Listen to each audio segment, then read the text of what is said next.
ಕೊನೆಯ ಕ್ಷಣದಲ್ಲಿ landing ಕೈಬಿಟ್ಟ Korean air ವಿಮಾನ. ಟೋಕಿಯೋದಲ್ಲಿ ಪೈಲಟ್ಗಳ ಸಮಯ ಪ್ರಜ್ಞೆಯಿಂದ ತಪ್ಪಿದ ಭೀಕರ ಅನಾಹುತ. ಟೋಕಿಯೋದ ನರಿಟಾ ಅಂತಾರಾಷ್ಟ್ರೀಯ ವಿಮಾನ ನಿಲ್ದಾಣದಲ್ಲಿ ಇಳಿಯುವ ಸಂದರ್ಭದಲ್ಲಿ ತೀವ್ರ ಗಾಳಿ ಮತ್ತು ಟರ್ಬ್ಯುಲೆನ್ಸ್ನಿಂದಾಗಿ ವಿಮಾನವು ಭೀಕರವಾಗಿ ಅಲುಗಾಡತೊಡಗಿತು. ರನ್ವೇಗೆ ಕೇವಲ ಕೆಲವೇ ಮೀಟರ್ಗಳ ಅಂತರದಲ್ಲಿದ್ದಾಗ ಬಲವಾದ ಅಡ್ಡಗಾಳಿಗೆ ಸಿಲುಕಿದ ವಿಮಾನವು ಅಕ್ಕಪಕ್ಕಕ್ಕೆ ವಾಲುತ್ತಿದ್ದ ದೃಶ್ಯಗಳು ಸಾಮಾಜಿಕ ಜಾಲತಾಣಗಳಲ್ಲಿ ವೈರಲ್ ಆಗಿವೆ. ಪರಿಸ್ಥಿತಿಯ ಗಂಭೀರತೆಯನ್ನು ಅರಿತ ಪೈಲಟ್ಗಳು ತಕ್ಷಣವೇ ಗೋ ಅರೌಂಡ್ ಕುಶಲತೆಯನ್ನು ಬಳಸಿ ವಿಮಾನವನ್ನು ಮತ್ತೆ ಆಕಾಶಕ್ಕೆ ಹಾರಿಸುವಲ್ಲಿ ಯಶಸ್ವಿಯಾದರು.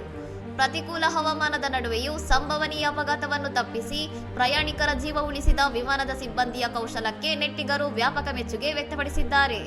ಈ ಘಟನೆಯಲ್ಲಿ ಯಾವುದೇ ಸಾವು ನೋವು ಅಥವಾ ಹಾನಿ ಸಂಭವಿಸಿಲ್ಲ ಮತ್ತು ನಂತರ ವಿಮಾನವು ಸುರಕ್ಷಿತವಾಗಿ ಕೆಳಗಿಳಿಯುವಲ್ಲಿ ಯಶಸ್ವಿಯಾಗಿದೆ ಎಂದು ವರದಿಯಾಗಿದೆ. ಇನ್ನಷ್ಟು ಸುದ್ದಿಗಳಿಗಾಗಿ ನೋಡ್ತಾ ಇರಿ ಸೌರಂ ಟಿವಿ.